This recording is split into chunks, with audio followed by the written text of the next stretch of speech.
औरंगाबादमधल्या नारेगाव कचरा डेपोनं सगळ्या परिसराला जणू ग्रहण लागल्याची परिस्थिती आहे। गेल्या 35 वर्षांपासून नारेगावच्या डेपोत औरंगाबाद शहरातला कचरा टाकला जातो। मात्र आता हा नारेगाव कचरा डेपोचा अनधिकृत आणि बेकायदा असल्याचं स्पष्ट झालंय। या संदर्भात प्रदूषण नियंत्रण महामंडळानं हायकोर्टात शपथपत्र सादर केलं।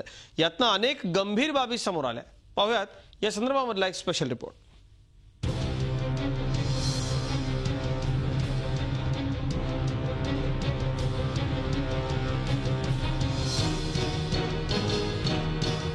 गुंगावणाऱ्या माशांमध्ये बसून पोषण आहार घेणारे हे विद्यार्थी। हे चित्र आहे नारेगाव कचरा डेपो पासून अवघ्या 100 मीटर अंतरावर वेगवेगळ्या आजारांचा सामना या विद्यार्थ्यांना करावा लागतोय।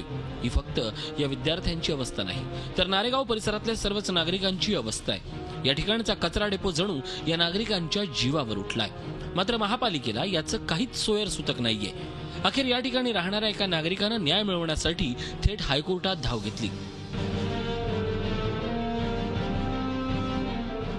हायकोर्टात याचिका दाखल करताना प्रदूषण नियंत्रण महामंडळ आणि महापालिकेला प्रतिवादी करण्यात आलंय।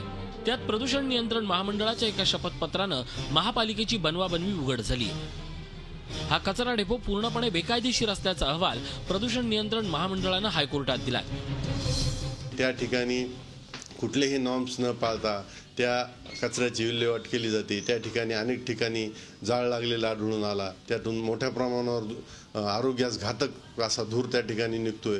त्या ठिकाणी कुठलीही जबाबदार व्यक्ती त्या ठिकाणी महानगरपालिकेची हजर नाही, अशा प्रकारची वस्तुस्थिती त्यांनी त्या शपथपत्रामध्ये माननीय उच्च न्यायालयामध्ये दाखल केलेली आहे। औरंगाबाद शहरात दररोज निर्माण होणारा 400 मेट्रिक टन कचरा नारेगाव इथं 37.5 एकर जागेत असलेल्या या कचरा डेपोमध्ये कुठलीही प्रक्रिया न करता टाकला जातो। महापालिकेनं कचरा डेपो सुरू करण्यासाठी महाराष्ट्र प्रदूषण नियंत्रण मंडळाकडून कुठलीही रितसर परवानगी घेतलेली नाही, तरी महापालिका इथं कचरा टाकत होती आणि नागरिकांच्या आयुष्यासोबत खेळ सुरूच होता।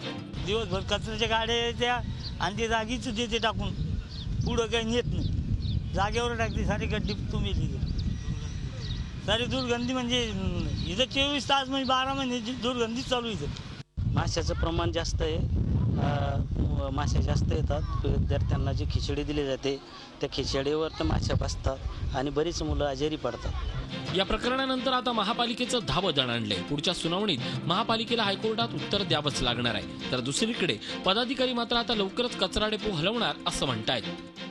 याच्यावरती आम्ही प्रशासनाला हे सांगणार आहोत। येत्या जनरल बॉडीच्या मध्ये सुद्धा याच्यावरती चर्चा होणार आहे आणि मला असं वाटतं की लवकरच या संदर्भात नवीन उपाययोजना करून तो नारेगावचा डम्पिंग ग्राउंड जो आहे तो आम्ही बंद करण्यासाठी पूर्णपूर प्रयत्न करणार आहोत। योग्य रीतीनं कचऱ्याची विल्हेवाट लावली जात नसल्यानं फौजदारी कारवाई का करण्यात येऊ नये अशी नोटीसही खंडपीठानं बजावली आहे। मात्र पर्यावरण खात्याचे मंत्री रामदास कदम हे औरंगाबादचे पालकमंत्री आहेत आणि महापालिकेतही शिवसेनेचीच सत्ता आहे। या परिस्थितीत खरंच कारवाई होणार का, हा खरा प्रश्न आहे। विशाल करोळे, झी मीडिया, औरंगाबाद। झी 24 तास रहा एक पाऊल पुढे।